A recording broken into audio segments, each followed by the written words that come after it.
war-saxaafadeed maantay ka soo baxay beesha Yuusuf Daarood ee dega Puntland ayaa lagu cambaariyay warar been abuur ay warbaahinta Horseed Media ka qortay beeshaasi kaasoo ku saabsanaa beesha inay qaadacday nidaamka asxaabta badan oo ay Puntland u guurayso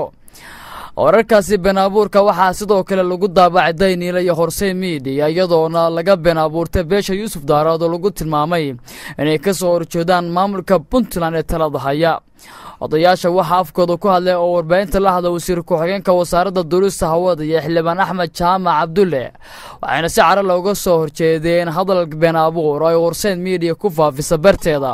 oo ay ku tilmaameen beeshaasi Yuusuf Daarood ay ka soo horjeedo nidaamka axsaabta badan oo ay Puntland u guurayso أقولنتي وسير كوحجين كوسارة الدروسة هو ودوام مدحونها بنتنا وصومة عابد عبد الغني جيل محمود وأربعين تلاها الله أيات المامين أرنتا سيتميد بنابور أو بيش لجنب بنابور تسلم مركانا أي عدين تلقف ريان هورسيد ميديا بعد سلامتي هندمانتين صحافة يوف وبسيدية تي في هذا وحنقول لك الله والصحافة كان مانتي أنا هلك أقول كمان إنه iyadoo ay taariikhdu tahay 29 bishii 9 2012 in aan ku beenino war been abuur oo lagu daabacay website-yada qaarkood sida Horseed Media shakhsi ku sheegay magaciisa Ali Ismaan Fuad shakhsigaasi wuxuu ku daabacay website-ka Horseed Media in uu ka been abuuray inuu ku been abuurtay dadka reer Puntland beel kamida beelaha Puntland beeshaas uu yiri waxay dhalishay maamulka Puntland dawladda Puntland waxaan cadeynaynaa annagoo ah mas'uuliyiinta odayaasha waxgaradka aqoonyahanka warkaasi inuu yahay war been abuur ah oo aan ka soo bixin beeshaas halka lagu magacaabay kadib markii ay nala soo xiriireen waxgaradkii nabadoonnadii odayaashii aqoonyahankii joogay dalka dibadiisa iyo gudihiisaba waxay noo cadeeyeen waxaasi wax jira inaysan ahayn hadalkaasina uusan iyaga ka tarjumayn shakhsiga qorayna aan bal aqoonba sidaa daraadeed waxaan mar labaad cadeynaynaa hadalka lagu daabacay Horseed Media oo ka tarjumayay beel kamida beelaha reer Puntland in uu yahay warkaasi war been ah oo aan beeshu shaqo ku lahayn matalayna shakhsiga qorayna aan bal aqoon waxaan mar labaad cadeynaynaa sida ay noo cadeeyeen nabadoonnada beesha waxgaradka aqoonyahanka inay taageersan yihiin horumarka iyo waxqabadka siyaasadeed ee dawladda Puntland ay gaarsiisay dadka reer Puntland waxay mar labaad cadeynayaan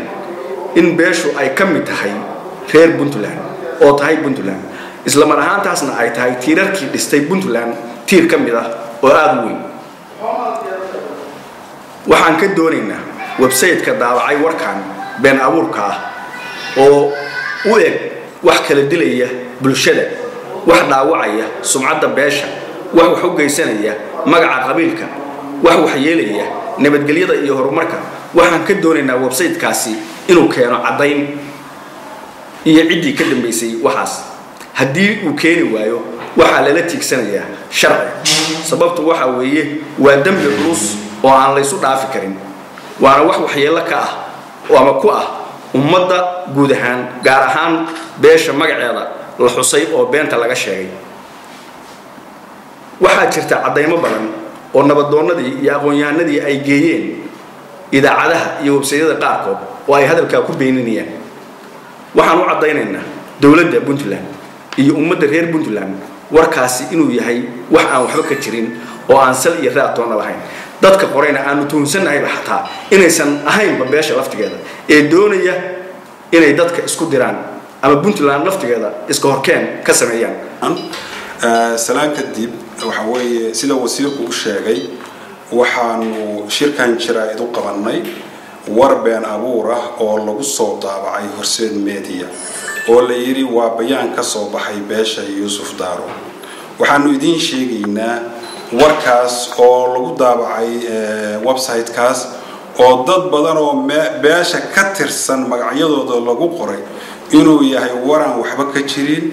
been abuura shakhsi magaciisa qariyay oo magac been qortayna uu isku maxay ku soo qoray isla mar ahaantaasna uu yahay qof fulayo oo aan bareeri karin ninku hadduu wax qorayo inuu bareero shakhsiyadiisa muujiyo wax sheega la raba waxaan cadaynaynaa in dhaliisha ay u soo jeediyeen maamulka Puntland wada been qoraalka inaysan jirin odayaashii iyo waxgaradkii iyo mas'uuliyiintii kala duwanaa oo aanu la xiriirnayna ay sheegeen inay arintaas aysan shaqo ku lahayn haddana ay qoraal ka sameeyeen idaacadahana ay ka hadleen website-yadana qoraal aan u gudbinayno sidaa daraadeed been abuurkaas waa waxaan jirin maamulka ay beeshani ka mid tahay maamulka horumarka iyo nidaamka maamul iyo nabadgelyada iyo tadawurka horumarka axsaabta dadka loogu baaqay ayaanu taageersanahay waana beeshuna waxay u heelan tahay wax qabadka